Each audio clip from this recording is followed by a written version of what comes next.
All right. First, before we continue here, I want to stress that the best way to help us is to go to www.thatsomepoint.squarespace.com, join the email list and such. And we're sorry for some of the transcripts not being there. It's it's a lot of work for just the two of us. Right now, we're going to try and build it's the best way to survive is build this a membership site, and it's what we're working on right now. We're working on building this membership site, and it's not perfect, and you don't need a membership right now, but we're trying to get like the Patreon subscribe stuff put in there so you can get early access. We're trying to figure all that out, but we're like not really the tech savvy. I mean, I learn slower. I have post-traumatic stress and some mental deficiencies from being injured in Afghanistan and such.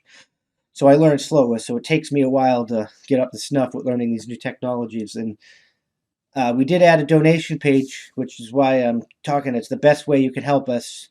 Go there. You can donate. You can donate crypto if that's what you're into. I mean, I don't know why anybody would donate Bitcoin when it's that expensive, but if that's what you're into and that's what you use and that's all you have, you can donate to us for that. Well, not right this minute. We're waiting for the crypto wallet to come in so we can set up the places where you can donate it to. But you can also the Patreon and Subscribe Star links are there because that's what we have right now.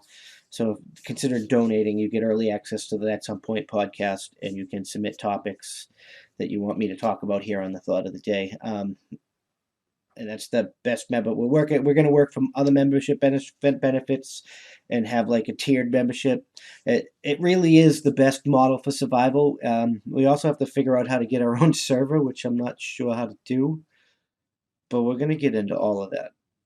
But donations help. They help go do that. They help go fix the studio. They help keep the lights on because we're really doing this like right now. This costs money. We don't make money off. I mean, it makes a little bit of money, but we haven't got any payout. Like we haven't reached $10 to get a payout on the audio platforms. But like right now we spend money. Like, it's been almost $100 a month, and we're gonna keep it going. We're gonna keep the lights on, and that seems to be the best way. Which is speaking of which, Poland is not doing really good with the world today, and I almost forgot to shut my phone off. I turn it down. I got to look up my notes, and my volume's off. Thank God nobody called me because I really forget things sometimes. It happens when you get blown up and your head gets rattled around. You can't really. Ugh. I see. I can't even think about what I'm saying. You can't really think or prop. It takes you a while to process things. So that's why sometimes I pause. I gotta like run it through my head a couple of times because it doesn't sound right. And it's even sometimes to me, and even sometimes when I say it, it doesn't sound right. That's the beauty of speech. We all speak differently, but we can all communicate. I know Stixhammer was talking about it this morning. Poland's like takes on big, yeah, takes on big censorship. Yeah, they criticize the expulsion of Donald Trump because they don't like the fact that big tech companies have more power than their people and the constituents and their countries and the nations. Like that shouldn't private companies shouldn't be able to outdo the the systems people put in place. It just that shouldn't happen. They should not be able to control people's lives like that. That is utter garbage. Even Mexico, like what kind of world do we live in when I'm like agreeing with Mexico? Their cartel problems and shit. Oh my god. This is why it's important to free speech and that everybody's on the internet. Like, everybody's calling for unity and stuff like that, but we can't be unity if we can't talk to people without risking people trying off with his head because he got my sand in my vagina because I have vaginitis and fucking I'm mad because of some fucking bullshit words. If we can't like you should have heard the arguments like our founding fathers had. I wish I could have been there. Just like stories about them. Like sometimes it's not nice. Sometimes you can't be nice. If you're always nice, you're gonna lose. There are times where you need to be mean as hell. There are times where you need to speak your goddamn mind. But yeah, please consider helping us build, donating and helping us build this website and this infrastructure so we can actually survive and we can offer more value for memberships and we can actually get more content and do more for you guys.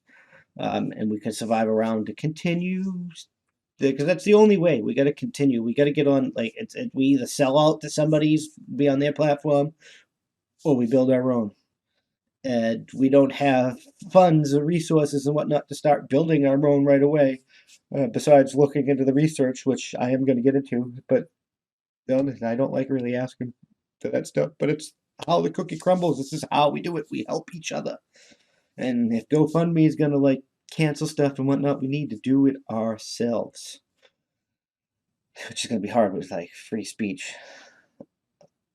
I can't believe we're even talking about this in the United States of America. Our founding fathers would be rolling in their goddamn graves right now.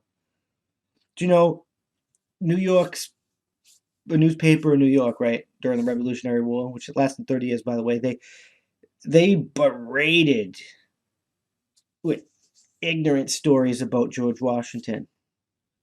Like truly ignorant stories about George Washington. George Washington, when they took New York, put soldiers at that newspaper to protect the owner and the employees, which I think was just the owner at the time, from the other Revolutionary War soldiers, because that was the value of free speech. Washington knew some of you would be just as irate as you guys and try and hurt people for speech, but he knew that the values they were espousing of the country they were building was founded on free speech, so he ensured the protection of free fucking speech, and that's what we need to start doing. And I'm going to say it almost at the end of every segment now. It's time. It's time to make speech free again. Make speech free again. I'm just saying.